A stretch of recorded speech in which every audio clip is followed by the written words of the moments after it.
What would it take to arouse your life, to experience more connection, more pleasure, more realness in and outside of the bedroom? I'm August McLaughlin, and this is Girl Boner Radio.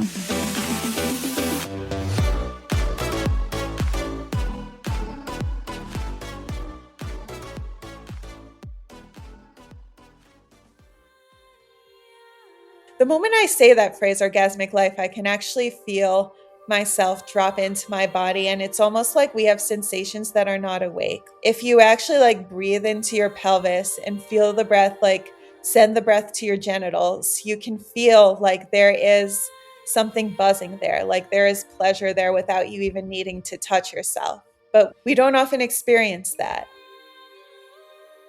Suzannah Weiss is a writer, sexologist, psychotherapist, and author of Eve's Blessing, Uncovering the Lost Pleasure Behind Female Pain.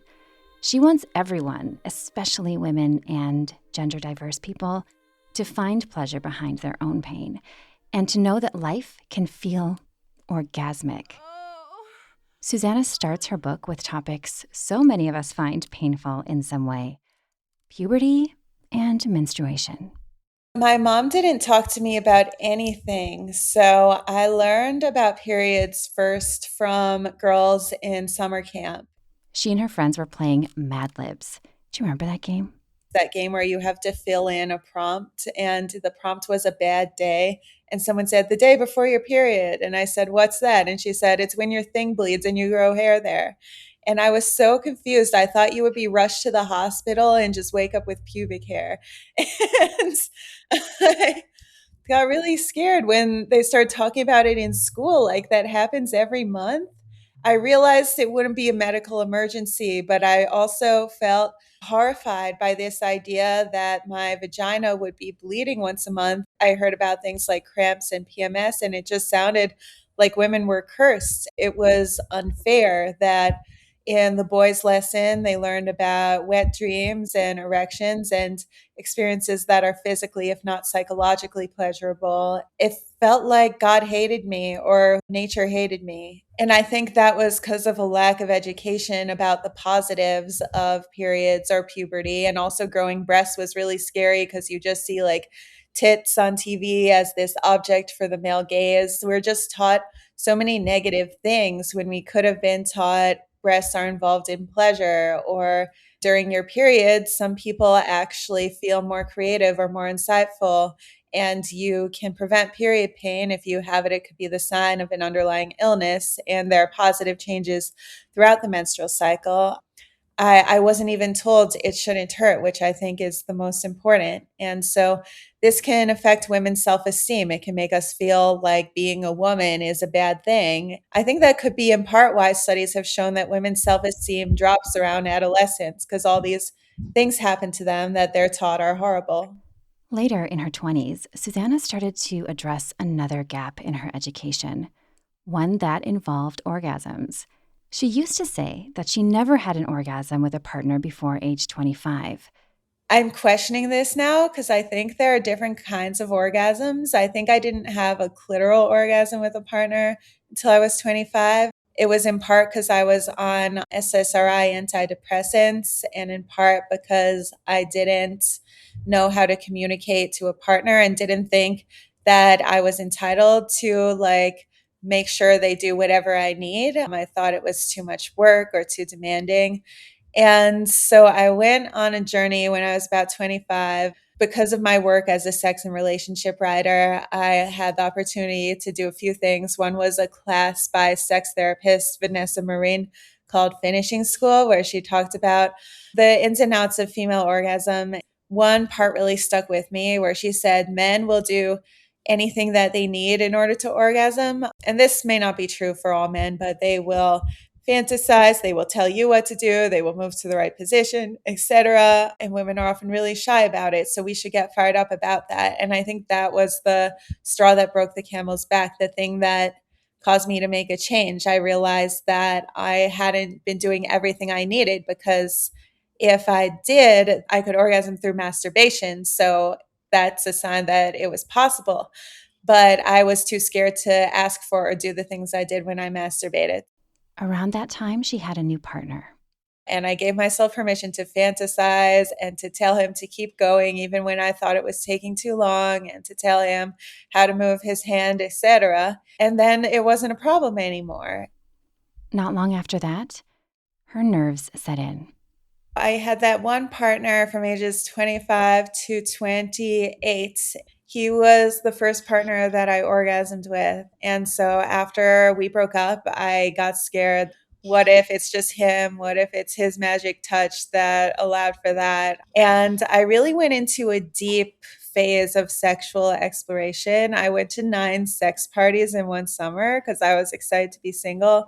I moved to LA that fall and got on Tinder and was dating 5 different people at one point, She had a heart-to-heart with one of them. where he talked about having partners who had never come with a partner, and he solved their issue. That sounds like an ego trip, but it was more he was saying like he likes to be a sexual healer for people. So I told him that that used to be an issue for me, and we had not had sex yet. And he slept over, and the next morning it got really awkward because he started touching me, and I was thinking, oh my God, now that's in his head and it's in my head. Overthinking Palooza. She carried on anyway. I remember taking my hand and showing him like, here's how I touch myself, and doing the motion. And then I like gave him feedback, and then he got it. And that was a learning experience of it helps to be open with someone emotionally about your sexual insecurities, and also to be very specific in demonstrating or telling them what it is you need. Suzanna's experience with chronic illness overlaps with her sexual challenges and discovery. I have chronic Lyme disease, which is a very controversial diagnosis, one some doctors disagree with. If there's a better one at some point, I'll take it. I went to 17 doctors before I got diagnosed with Lyme disease, and I got told all kinds of things. I got told I had used psychedelics and caused my symptoms because of that. I got told that I was anxious, that I was depressed, that they didn't really know, but I should just try a medication. I got diagnosed with a bladder condition called interstitial cystitis, which is really scary because they say it's incurable when really often it is tied to another condition like Lyme disease or chronic UTIs or endometriosis or something else. Through a lot of this, she said, she didn't receive much help. Even in the naturopathic, like holistic world, there was a lot of stop eating dairy, stop eating gluten, and that didn't do anything either. Eventually, she did find her way. And a lot of that mirrored what she had learned about advocating for her sexual wants and needs. But I was diagnosed with that in 2018 due to neurological issues as well as bladder issues. And I did a lot of holistic treatments, including plant medicine. I'm not saying this is like a medically proven treatment, but for me, actually working with plant medicine like Kambo and ayahuasca and iboga was part of my healing. And that actually brought me deeper into my body and also helped me with my sexual struggles to learn how to feel more deeply and acutely what was in my body, and to realize I had almost numbed myself due to feeling unsafe in the bedroom, due to feeling like if someone touched my breast, that's just for him and that's a violation or that's objectifying, or just being in my head about, is this safe? Is this okay to be doing, etc. And I also gained confidence in working through and like advocating for myself with doctors.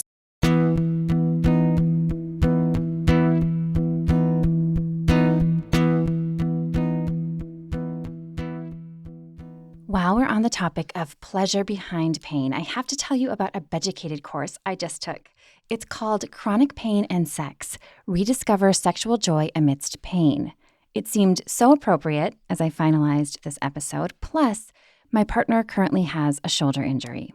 I tried one of the questions the teachers suggested asking, and my partner literally said, "That is such a good question." And then we had this awesome conversation, the kind that brought us closer. And I'm super excited to try the massage tips from the course.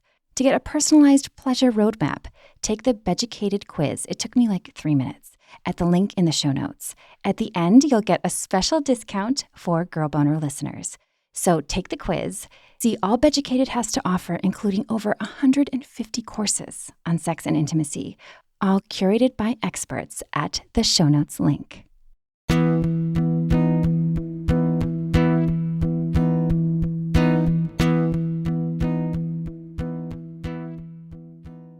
Suzannah infused what she learned into her book, Eve's Blessing. It's full of stories of women, as well as some gender-diverse folks, who found their way from pain to pleasure too. Her agent first prompted this idea. For my first book, Subjectified, we got a lot of rejections from editors saying that sex books don't sell well. She suggested I do something that combines women's pleasure and women's pain and talk about sex and general health. And I visited this passage from the Bible about the Garden of Eden and Eve being cursed. It goes like this: I will greatly multiply thy sorrow and thy conception. Thou shalt bring forth children, and your desire will be for your husband, and he will rule over thee. This is a passage that is thought to describe a curse on women involving painful childbirth and or painful menstruation, and sometimes also pain during sex. There's a passage in the Bible about that you can prove your virginity through the sheet from the wedding night as if you're expected to bleed. These passages emphasize that women have to experience pain because of some mistake that Eve made. And they also are pleasure negative. They are at least taken to be pleasure negative. And there is a little bit of that connotation in your husband will rule over thee. So, obey your husband, don't pursue your sexuality independently. The book Sex at Dawn actually postulates that this fall from the Garden of Eden represents the transition from hunter-gatherer societies to agriculture, because that's when women's sexuality started being policed, when we cared about paternity, whose children are whose property are whose. So I started to make these connections between the normalization of female pain and also the prohibition on female pleasure. And I think these things are very related because pleasure is something that comes from accepting pain, not as something you have to put up with, but as a sign that something is wrong, and to listen to it and to feel it and to move through it. She gave the example of ecstatic childbirth, also known as orgasmic birth, which may or may not involve any orgasms. This is what advocates of orgasmic and ecstatic birth say, that you might experience pain once you experience it. Like, listen to it. Is it a message to move, to breathe deeper? Maybe you need to talk to someone about how they can better help you find comfort. And so we develop a different relationship with pain and consequently a different relationship with pleasure and vice versa. And sometimes it is by leaning into pain that we go into pleasure, but that doesn't mean like we need to just accept pain. It's more about finding pleasure on the other side of pain. More health challenges inspired her to write this book too. And I also am very frustrated with women's health care. Having certain health conditions that should be easy to treat but took forever to even get diagnosed. I had in 2021 a clitoral infection called balanitis, which is a yeast infection in the clitoris. But if you look it up, it's known as a yeast infection in the penis. And a lot of gynecologists don't know it can happen in the clitoris. Thankfully, I found a pelvic floor physical therapist. My OBGYN couldn't find anything wrong and just said maybe it's like a pelvic floor issue. And then the physical therapist said, no, it looks red, like something is going on the outside. And she referred me to the right doctor. And all I needed to do was use a topical cream, but it took me months to even get it, like 4 months, I think. And I had to live with clitoral pain, which basically meant no sex for that time. As I said, I was diagnosed also with interstitial cystitis, which is a bladder pain condition, which is not well defined because a lot of people like me, I actually had chronic urinary tract infections and Lyme that were causing bladder pain, and I got better through antibiotics. And there's more studies coming out showing that often what we call an incurable condition in the bladder is actually an infection that the typical dipstick tests are missing. They actually miss about a quarter of infections. So Suzannah wants women and folks with a vulva to know this. Don't just give up if someone says this is incurable or we don't know what it is, or just take a medication and hopefully it will numb the symptom rather than eliminate it. And it's not just women's healthcare Suzannah's frustrated about and wants to help change. Just like women have been taught to feel broken because the male body has been the standard in medicine for a quote unquote normal body, gender diverse people, intersex people, two spirit people, trans people, non binary people experience this as well because their bodies have been erased from science and medicine, and many doctors don't know how to treat them. And intersex people, especially, sometimes as children, doctors will operate on their genitals because they don't fit exactly what male or female genitals are normally classified as. And this is a human rights violation because often these surgeries are unnecessary and actually cause pain and are non consensual. I interviewed one intersex activist, Hida Valoria. She didn't experience any kind of non consensual surgery, but she did have many experiences with healthcare providers who were making inappropriate comments like, has your clitoris always been this big? And being made to feel broken or abnormal. And she also talked about just how much power there has been in reclaiming her own body and just celebrating her clitoris and all of the amazing sexual experiences she has had.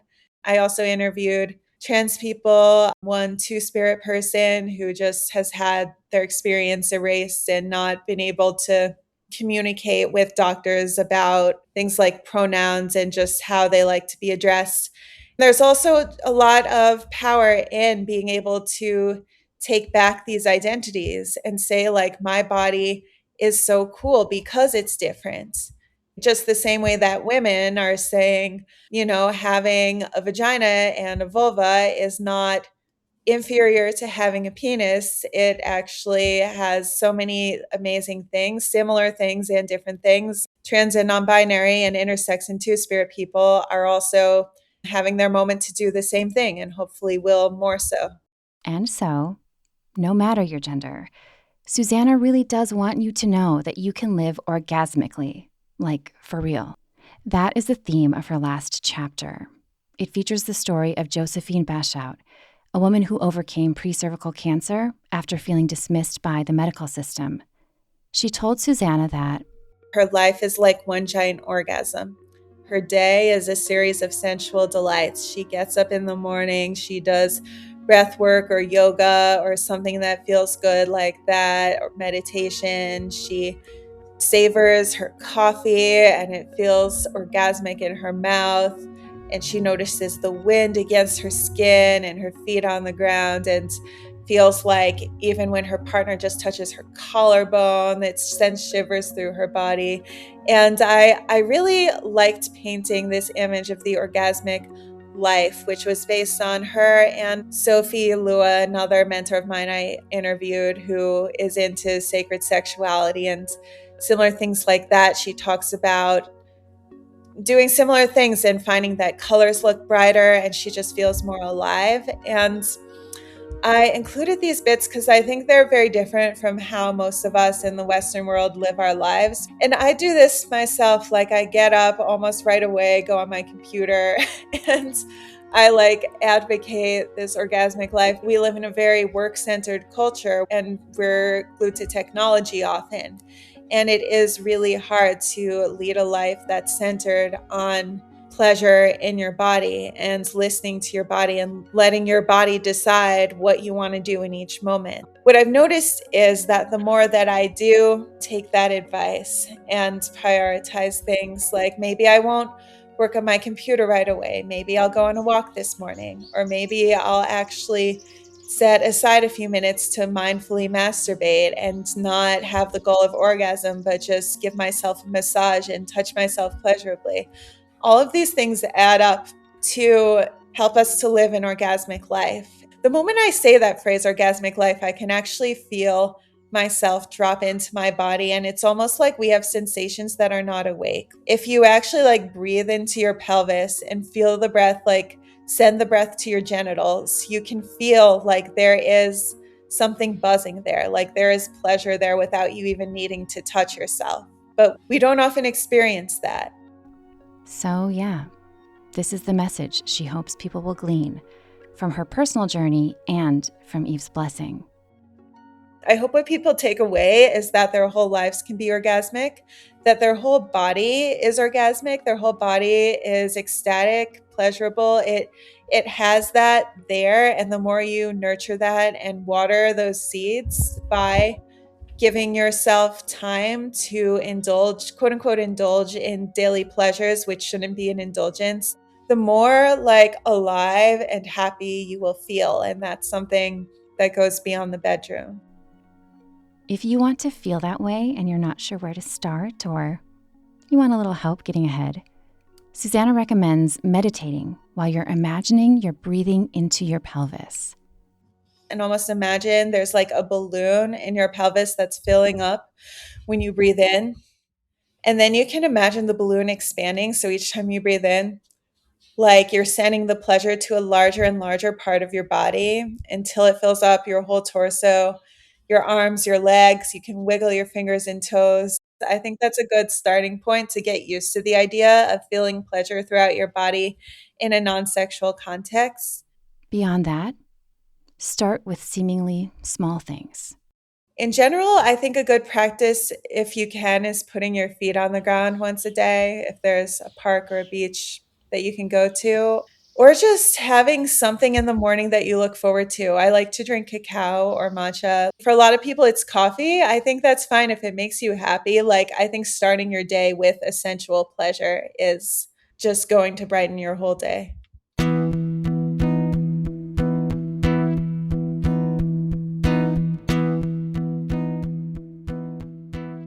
Learn much more in Eve's Blessing, Suzannah's book, which you can find on Amazon, most any other bookseller, and at the link down in the show notes. There you can also take that quick Beducated quiz and sign up for occasional extras from me. If you're enjoying Girl Boner Radio, I would so love it if you would leave a rating and review and text a link to your friends. Word of mouth is the most powerful way to spread the word about the show and keep things going. Make sure the show is free and help me to reach people who can really benefit from these stories. Thank you so much for listening.